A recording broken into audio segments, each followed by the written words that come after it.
Mexico is often seen through stereotypes: sun, beaches, tacos, but scratch beneath that surface, and you'll find one of the most geographically astonishing countries in the world. It's not just a place, it's a landscape of extremes.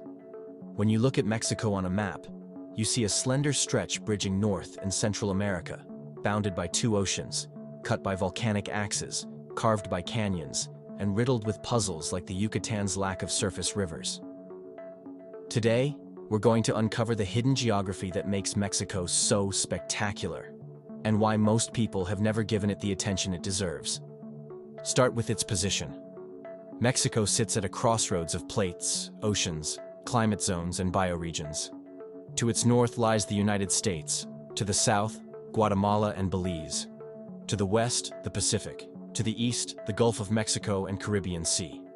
But unlike a simple rectangle, the country is shaped by peninsulas, mountain axes, island chains, and narrow necks, creating pockets of isolation and corridors of connection.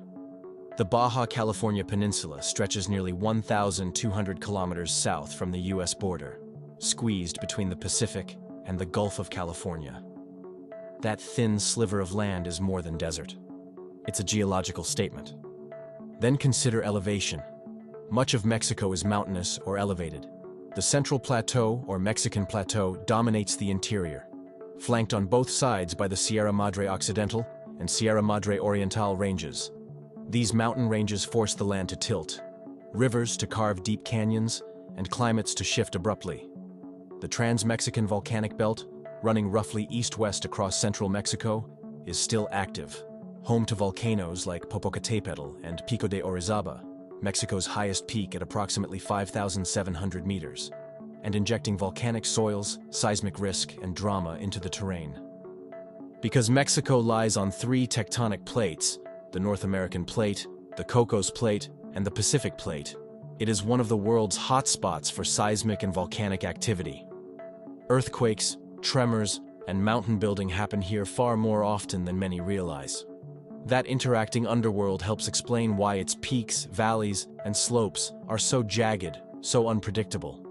Now move toward climate and biodiversity.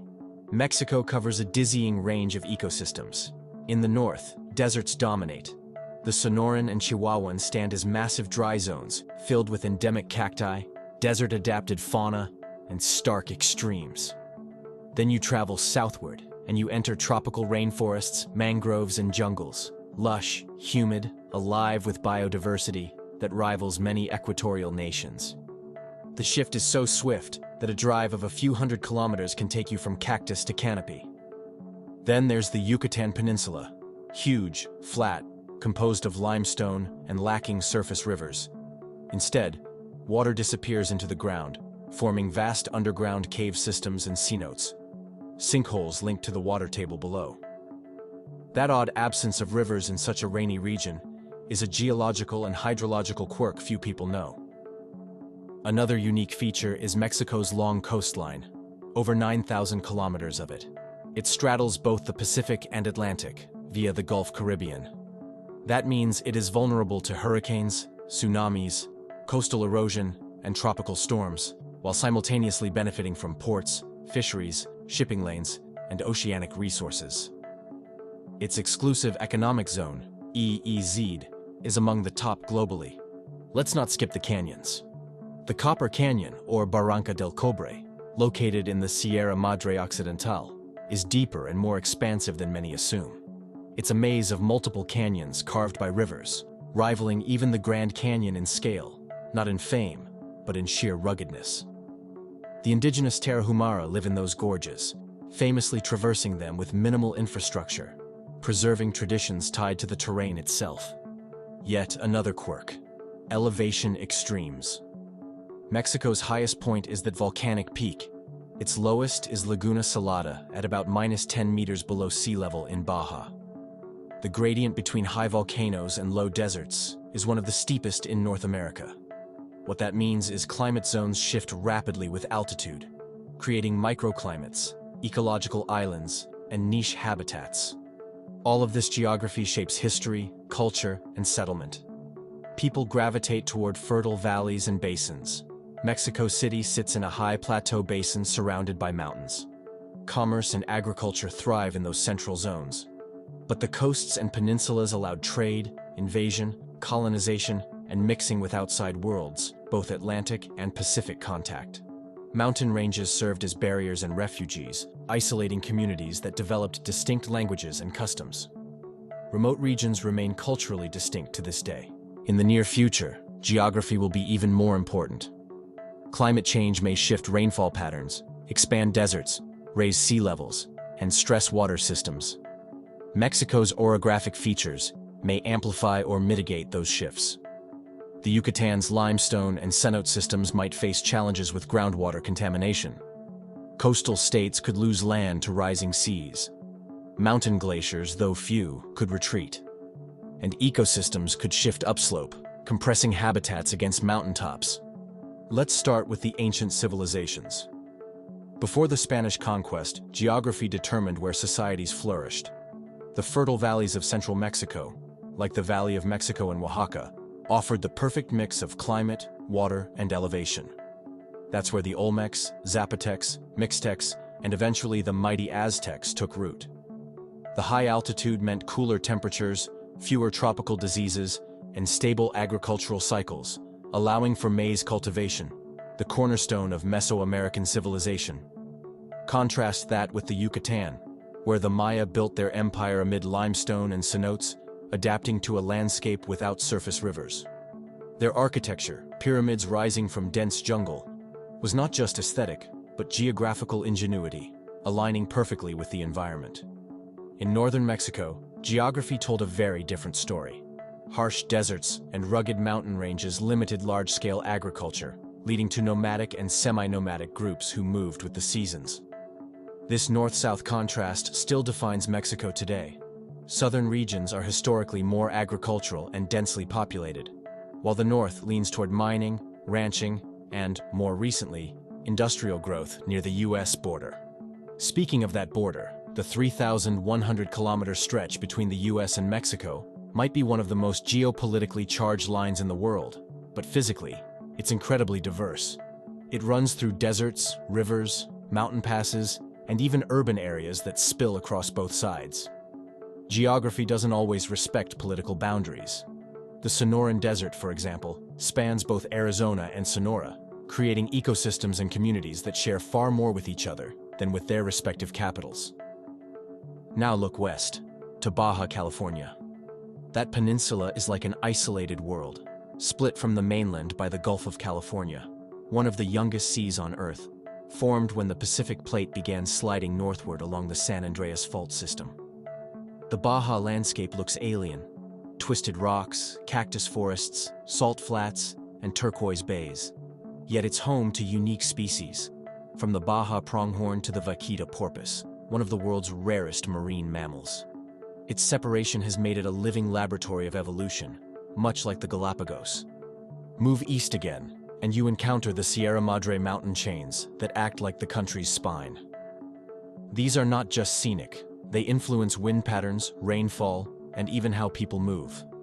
The Sierra Madre Occidental, for instance, catches Pacific moisture, creating lush pine and oak forests on its western slopes, while casting dry rain shadows on the eastern side. The Sierra Madre Oriental, by contrast, runs closer to the Gulf of Mexico and traps humidity inland, feeding rivers that sustain agriculture and industry. Between them lies the high plateau, where most of Mexico's major cities stand: Mexico City, Guadalajara, León, Querétaro. They exist because geography made it possible. Now, the Trans-Mexican volcanic belt cuts right across this plateau, and it's not an accident that so many of Mexico's cultural centers cluster near it. Volcanic soil is fertile, and those high basins are protected from extreme weather. But the cost is dangerous. The same Popocatépetl that looms majestically near Mexico City is also one of the most closely monitored volcanoes on the planet. Its periodic eruptions remind the millions living nearby that this landscape is still alive and evolving. And speaking of the Mexico City basin, few cities in the world illustrate the tension between geography and human ambition like it does.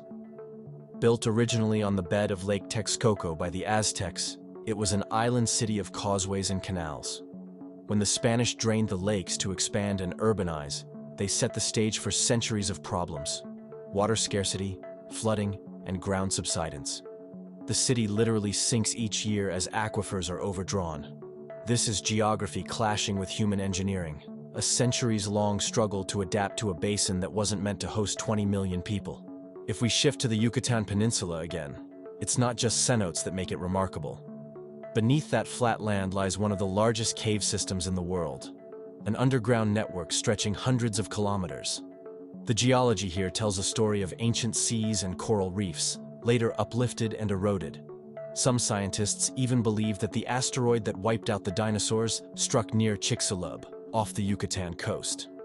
That single event reshaped life on Earth, and it happened in what is now Mexican territory. Further south, Mexico shares ecological corridors with Central America, dense jungles, volcanic arcs, and tropical highlands. This is one of the world's great biodiversity bridges. Jaguars roam from the Yucatan into Belize and Guatemala, and migratory birds cross through Mexico twice a year, using it as a stepping stone between continents. In terms of natural diversity, few countries compare. Deserts, cloud forests, mangroves, coral reefs, alpine meadows, all within one nation's borders. But Mexico's geography also made it difficult to unify politically. The same mountains that protect biodiversity also divide people. Roads and railways had to fight through rugged terrain. The Isthmus of Tehuantepec, the narrowest stretch between the Pacific and the Gulf, became a natural corridor for trade and transport. And even today, it's being eyed as an alternative shipping route to the Panama Canal. The combination of narrow width and low elevation makes it an economic asset shaped purely by geography. And we can't forget the oceans. The Pacific side is deep, wild, and tectonically active. It's where subduction zones trigger earthquakes and tsunamis. The Gulf of Mexico side is shallower and calmer, but it's the cradle of hurricanes that sweep across every summer. Coastal geography dictates everything from fishing patterns to tourism to disaster response. The Riviera Maya thrives on the gentle Caribbean waters, while Oaxaca's and Guerrero's Pacific coasts wrestle with seismic risks and unpredictable waves. If you enjoyed uncovering Mexico's unseen terrain, smash that like button, share with someone who loves maps and mystery, and subscribe so you never miss a deep dive into the secret sides of the world. Comment below. Which region of Mexico surprised you most? I'll see you next time, where we'll explore another country whose map only tells half the story.